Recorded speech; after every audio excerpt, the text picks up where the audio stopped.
I love this quote that Eric Devander always says. He says, if you're not winning, you're learning. And I actually think that's really awesome. I try and take that with me a lot.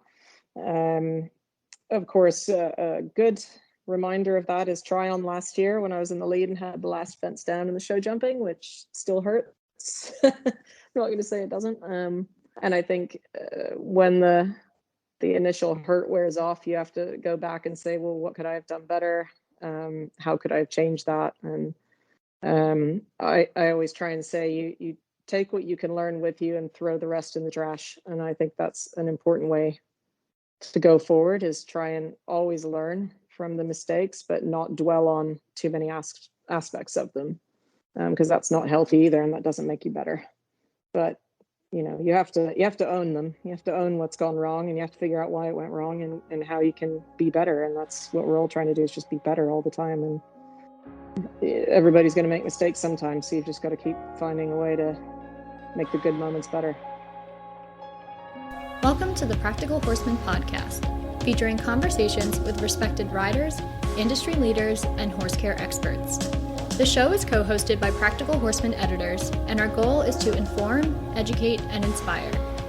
I'm Julia Murphy, and this week's episode is with accomplished 5-star eventer and Team USA member, Liz Halliday-Sharp.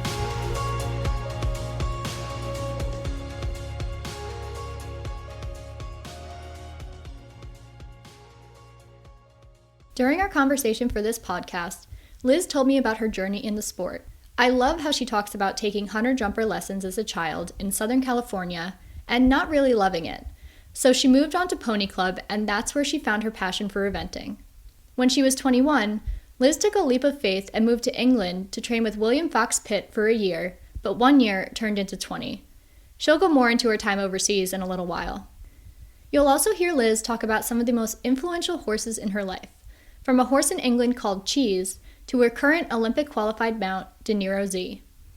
Plus, Liz lets us in on how her experience as a race car driver applies to her career as an international eventer. After nearly 20 years in England competing and making a name for herself, Liz returned to the States full-time in 2020, headquartering her operations in Ocala, Florida, and Lexington, Kentucky. Following a massively successful season, including 9 international wins, more than any other rider in 2020, and an additional 16 national wins, Liz was named the 2020 U.S. Eventing Association's Rider of the Year, making her the first female to win this award since 1981. I did the math for you. That's 39 years. This year, Liz has continued competing at the 3-star, 4-star, and 5-star levels with several of her horses. At the 2021 Land Rover Kentucky 3-day event, Liz and Deniro Z claimed 10th place in the CCI 5-star long. Now, Liz has her eye on the prize, the Summer Olympics in Tokyo. She's hoping for the opportunity to represent the United States, which she'll touch on in this podcast. Before the conversation with Liz gets underway, I want to thank the sponsor of this week's podcast, Bimeda. Bimeda might be the biggest animal health company you've never heard of until now. Bimeda's products have been trusted by veterinarians and owners since the 1960s, when their Irish roots began. Bimeda is one of the largest producers of dewormers, like Equimax, Bimectin, and Exodus. World-renowned equine athletes also rely on polyglycan, a patented formula that replaces lost or damaged synovial fluid, and Confidence Ec pheromone gel, which reduces and prevents equine stress. Consult your veterinarian and visit bimedaus.com to see where to buy their products. Now, let's jump into the podcast with Liz. Alrighty, so question 1, how did you get interested in horses and horseback riding? That's kind of funny because none of my family rode at all. It was all me, I guess. But sort of as long as I can remember, I always wanted to ride. I know that I was always into horses, even when I was very small. My mom said I was in love with the horses that lived up the road from us. And I was riding the tree in the backyard with a towel on the back and a jump rope for reins from as early as I can remember. So it was always a dream. So what was it about horses in the sport that's kept you involved for so long? Look, I've always been an animal person, and I just enjoy that partnership with horses, I think. And it's such a intense sport, it really is. 2 athletes working together. And for me, when I first joined Pony Club when I was quite young, that was my introduction to eventing. And I knew that was what I enjoyed the minute I tried it and went cross country. And sort of, I've always enjoyed the training aspect of 3 different disciplines. I really enjoy sort of the day-to-day, all different things, and teaching the horses to really be with you and to have that real partnership that the sport involves. And I've always been a big fan of that, sort of the training and the day-to-day more than even just the competitions. Can you maybe touch a little bit more on the Pony Club and how you started in the sport? Yeah, so when I first started riding when I was 8, and I actually did a tiny little bit of 100 jumpers because I grew up in California, Southern California, and that was kind of more the thing, and didn't love that. And I had an opportunity to go to Pony Club just with a little leased horse from the small barn that was down the road from me. It was Fallbrook Pony Club in Southern California, just a little one. But yeah, I think sort of my first taste of cross country, and I was pretty much sold. So that was a real step forward. And then I did a bunch of my ratings. I can't even remember. I think I did up through my B. And I did the Pony Club Championships when I was 13, and that was a lot of fun. I was on the show jumping team, and sort of did a whole bunch of stuff that way. And that really got me into eventing because, of course, in California, it's not as big. And certainly back then, it wasn't as easy to go eventing as it is now. Who were some of your mentors or people who have influenced your riding over the years? Well, probably one of my biggest mentors, influencers, would be William Fox-Pitt for sure. I had the opportunity to move to England when I had just turned 21, and I went to work for him. And I would say I really didn't know anything at the time. I sort of thought I knew a lot, but I really didn't. And I've really learned a lot from him through the years. And he's still a good friend, and I look forward to seeing him in Kentucky next week. I also have to credit Don Sacchi, who I was based at their farm, Raintree Ranch, when I went to college at University, California, Santa Barbara. And he actually really gave me sort of the kick up the backside that I needed when I was a freshman in college and sort of trying to still ride, which is really difficult. I'm sure anybody who's tried to do that knows it's difficult when you're sort of growing up and trying to find your way. And he actually really pushed me to move to England, which I give him a lot of credit for that. And I think possibly if I hadn't had that push from my family and from him, I wouldn't have taken that plunge, which became such a big part of my life. They're probably the 2 of the biggest ones. And of course, I had a lot of help from Joe Meyer for a lot of years when I was in England as well. And he really helped to push me on when I was still kind of learning my way. Did you graduate college and then go to England, or did you go before you graduated? I went before. I had done 3 years, and I actually went in good standing, and I went to spend a year away. I say a year in quotes now because a year became nearly 20. And yeah, I was meant to just do a year working for William and then come back and finish up, but that just kind of didn't happen. So I don't think it's heavily influenced my life path. I was a marine biology major, which I really enjoy. I still enjoyed that, but do I think I would be working toward that path now? No, I don't. So yeah, it would be nice to have finished, but I'm pretty happy with the way the world has taken me. Why do you like eventing as like that specific discipline? What is it about eventing that you love so much? I mean, I suppose there's a lot of things about it, but of course, I think you don't event unless you enjoy cross country. I think you're definitely in the wrong career path if you don't like to jump solid things at speed. But for me, it's not just about that. It's sort of the all 3 disciplines. I really enjoy that side of it. Sort of different training every day, trying to be good at 3 very different things, and teaching your horse to be good at 3 different things. I really enjoy that. I always have. I do love dressage as well. But I can't see myself without the other phases in my life yet. Maybe when I'm older in my 60s, I'll be happy to just be a dressage queen. But right now, I really enjoy that whole aspect of it, and I enjoy it just from the competing, but also from a training perspective. I like having that schedule where you're trying to keep things interesting for the horses, but still teach them to be better at all three phases. And speaking of your horses, can you tell us about some of your most influential horses in your life, who they were and what they were like and why they were so influential for you?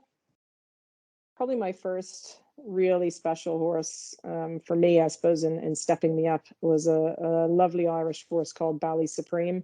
His name in the stall was Cheese. I did not name him, but I am a believer that it's bad luck to change their stable names, so it stuck. I got him, I want to say, I think my second year in England, and he had not done that much. I think he'd maybe done a few preliminaries over there. Anyway, we went from doing our first intermediate together all the way up to my first then 3-star, now 4-star, which we did at Boekelo in Holland. And he jumped double clear. And I would say Cheese was not blessed with a huge amount of scope, but what he lacked in scope and gallop, he made up for in heart. And he just would do anything for me. And I think I owe him a lot. We learned a lot together, and he sort of gave me that taste of the upper level that I wanted. And then, I mean, there's been a lot of influential horses in my life, but of course, another one is a wonderful horse called HHS Cooley. It was the first Cooley horse I had, and I now have a very long-standing relationship with Cooley Farm. He also took me around my first 5-star at Kentucky a few years ago. And I sort of had him from, I think he'd done one small event when I got him. So we sort of went from the bottom up to 5-star, which was pretty cool. And I sadly lost him in an accident not that many months after I did Kentucky when he was entered for Burley. So that was obviously it was a very difficult moment in my life, but also it's a horse that I owe a lot to because he had a huge heart and he sort of helped me fulfill some dreams. And I think I have plenty of horses now that I would like to say are influencing me. So I have a lot of really special horses in the barn now. So that's pretty exciting. I'm sorry to hear about your loss with that horse, but it sounds like you guys had a really wonderful relationship. Yeah, we were good friends. Tell us about some of your most favorable wins. Last year was obviously a really big year. That was pretty cool for me. And winning Great Meadows and Plantation on Deniro Z was really cool. Actually, I mean, I had quite a few really great FEI wins last year, which was awesome, but those were kind of big ones for me. Just trying to sort of make our mark and show that, we could kind of be up there and start from the beginning and keep it was pretty cool. And I think you always remember your first FEI win, first long format FEI win, which I suppose I won't forget that because it's, when you're young, it's kind of the big dream. And when I won an event called Alden in England, I won the CCI 1-star long over there. Well, now 2-star, and on a Welsh Cob Cross. Actually, it's quite a talented horse. He sounds like a lump, but he wasn't. And, that was kind of a big moment in life. You don't forget about that. But hopefully there'll be even bigger ones to come soon. Of course, in this sport and with the horses, competing does not always go as planned. How do you deal with just not winning in general, or if you don't compete as well as you would have liked to, or if you were a little disappointed? How do you deal with that? I mean, I love this quote that Eric Devander always says. He says, "If you're not winning, you're learning," and I actually think that's really awesome. I try and take that with me a lot. Of course, a good reminder of that is Tryon last year when I was in the lead and had the last fence down in the show jumping, which still hurts. I'm not going to say it doesn't. And I think when the initial hurt wears off, you have to go back and say, well, what could I have done better? How could I have changed that? And I always try and say you take what you can learn with you and throw the rest in the trash. And I think that's an important way to go forward, is try and always learn from the mistakes, but not dwell on too many aspects of them, because that's not healthy either, and that doesn't make you better. But you have to own them. You have to own what's gone wrong, and you have to figure out why it went wrong and how you can be better. And that's what we're all trying to do, is just be better all the time. And everybody's going to make mistakes sometimes, so you've just got to keep finding a way to make the good moments better. Do you ever get nervous? And if you do, how do you handle your nerves? Absolutely, of course. I think if you don't get nervous, then you're not human. Like it's, of course, people get nervous, but um, I think I think I do perform well under pressure. I've always been someone that likes that sort of high pressure environment, and I love a competition environment.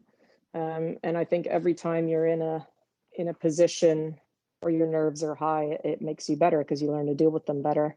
So I certainly kind of have a bit of a system now, and I try and just channel myself into the moment. Um, Sort of a little bit tunnel vision, I guess. When you're nervous, you just focus on the plan, and as long as you're prepared and you have your plan, then you just go and you execute it. And I think I mean, I'm not someone that has huge issues with it, but it's, of course it's there. Of course it's there. Everybody gets nervous. So I'm always trying to just make sure that I put that into the right place so that I perform better rather than let it get in my way.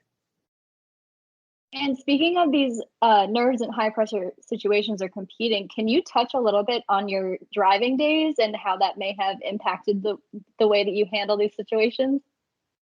Yeah, I mean, absolutely. Back when I was racing at quite a high level, and it was unbelievable pressure. I mean, I can't even express how much it was, because I was doing longer races for the most part, sort of between 6 hours and 24 hours. So you were nearly always in a team with another driver or another two drivers. So, our job was, obviously we had to keep the car in one piece, but be performing at a very high level, and be very consistent with the lap times despite the traffic. And then, of course, you're dealing with that and also trying to make sure that you're up to standard against the other drivers in your team or above them, and perform for the whole team, because it's not just winning as drivers. You've got all the mechanics behind you and everything. So um, it certainly was a huge amount of pressure. And if you're in the car for 3 hours and you're sort of trying to perform at that maximum level all the time, it's a lot to deal with. But I loved it. Don't get me wrong. I absolutely loved it. It was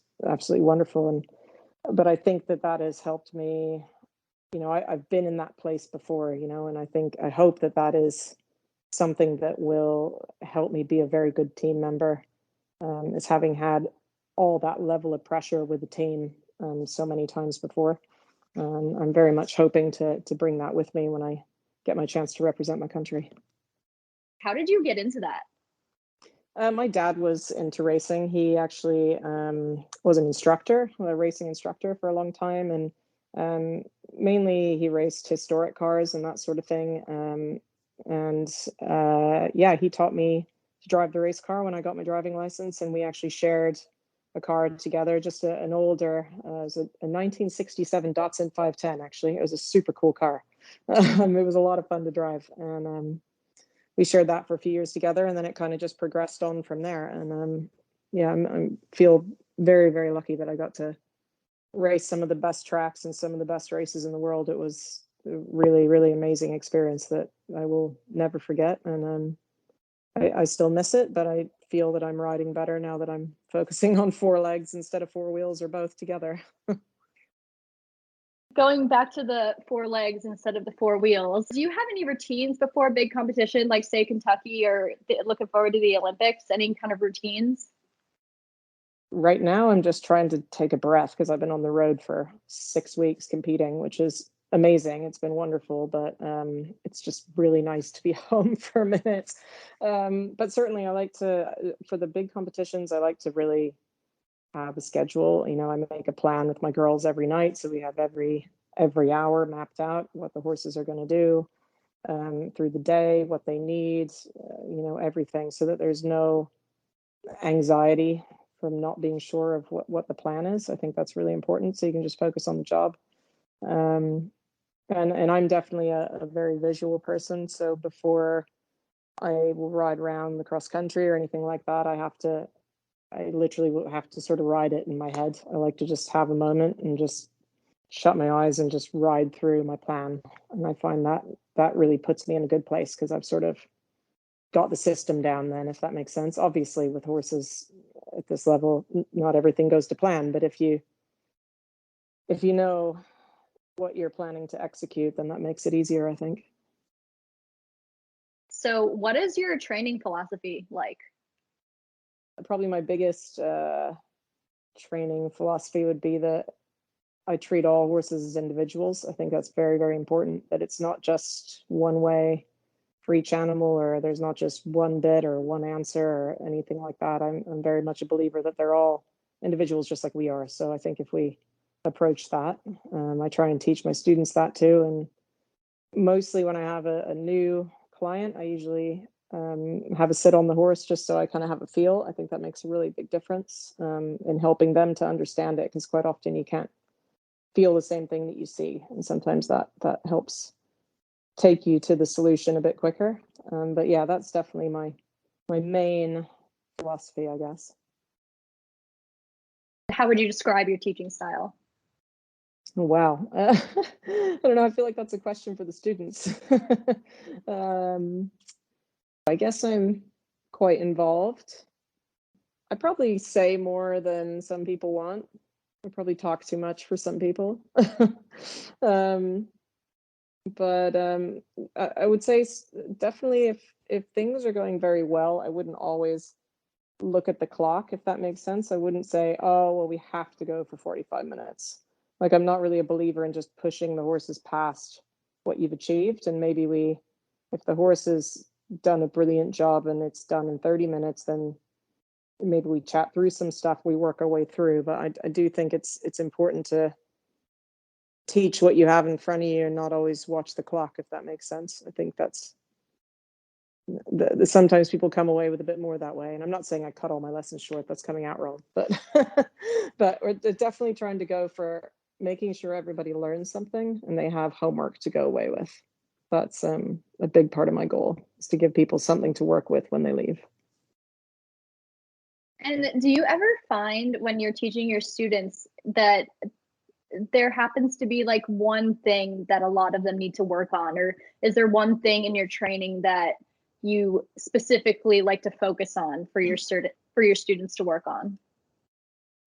Yeah, I definitely think that most people I find don't use their leg enough. And I've always said, I think especially people with hotter horses, I always say the hotter the horse, the more leg you need to put on.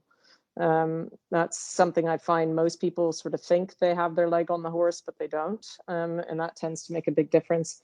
And certainly in the jumping, I would say nearly everyone, I find myself telling them to pull their shoulders back and sit up a little bit more in front of the fence. And I find that makes a really big difference, because a lot of people don't realize they hold on with their knees, and then you can't put your leg on, and then your body tips forward, and then your horse loses confidence, or you can't put your leg on when you need it. So that seems to be one of the biggest things, is we teach everyone to sit up taller and just relax through their upper leg and put their lower leg on the horse. And it seems to make a really big difference. Do you have any type of like favorite exercise? I mean, I do in most of my clinics, we definitely do a good few courses, because I think the only way you get better at courses is by doing them. So I put a lot of bending lines in, because that's such a thing now at all of our events, is you've always got the related distance on a bending line, which nobody's comfortable with. So we do a lot of that. And a lot of what I work on now as well is having sort of a line of two fences, usually an oxer and a vertical, that's sort of set for 6 or 7 strides, usually around, yeah, probably like 6 strides generally. And then we'll sort of have people go down that, and while it's small, go down that in 7 strides, and then maybe go down it in 8 strides. And just teaching the horse to have gears and adjustability. I think that's a really big thing, is being able to move them on or bring them back, and have them listening and really with you. So that's something I do, again, in a lot of my teaching at home, and also in a lot of my clinics. We sort of start with that, work our way through. And then, like I say, I'm a big believer in doing courses, maybe doing things that don't make you comfortable, because the only way you get better is by facing the things that make you uncomfortable. So I set pretty challenging courses, like I say, with a lot of related lines and a lot of bends, and just ways to teach people to be more comfortable with that. So why do you think you've been so successful as a rider? Excuse me. Well, I think I could still be a lot more successful than I have been. I've just been working really hard, just trying to get better, to be honest. I also think it's been really great that I have some wonderful owners and supporters that have helped me to keep some of the young horses that I've sourced. And I think suddenly it feels like forever when you find young horses and you think, oh, they're never going to get there, and suddenly they're all stepping up to 4-star, and that's really cool. And you suddenly have a great string of horses that you've been able to produce in the beginning, and that's something that's been really fun. Is nearly all my horses now I've had from 4 or 5-year-olds, and a lot of them were bought to be sale horses, and maybe we're a little too tricky, but very talented. And I've luckily got this wonderful string of owners who've helped to buy into them so that I could keep the ride and keep producing them. And it's fun that they're starting to come on up through now. So that's helping me to be successful is having good horses, I think, definitely. But yeah, I feel like I still have a lot of work to do. So I'm going to keep working hard. And what is the hardest part of this sport for you?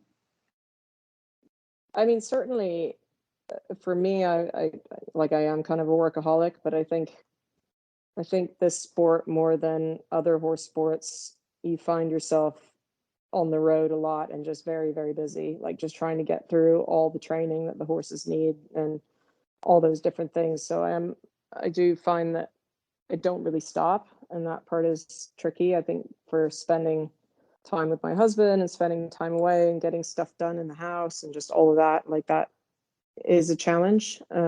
It's also great. I love that side of it.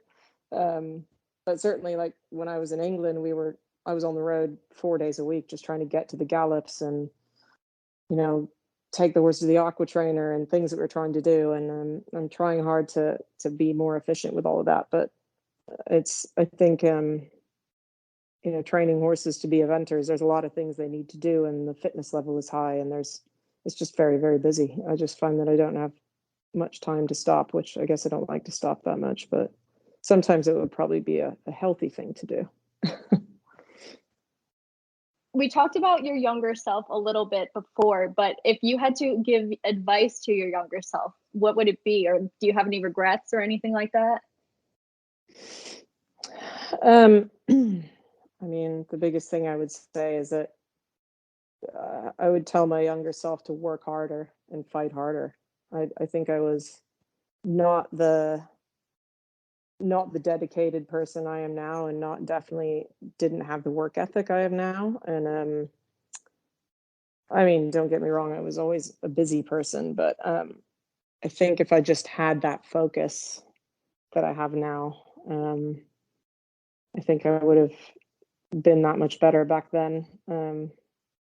Quite frankly, I wasn't very good when I was younger, so I'm not even going to say I was, but I do think that's my feeling for everybody when they're younger. I just tell them, if you want it, you just should work hard for it.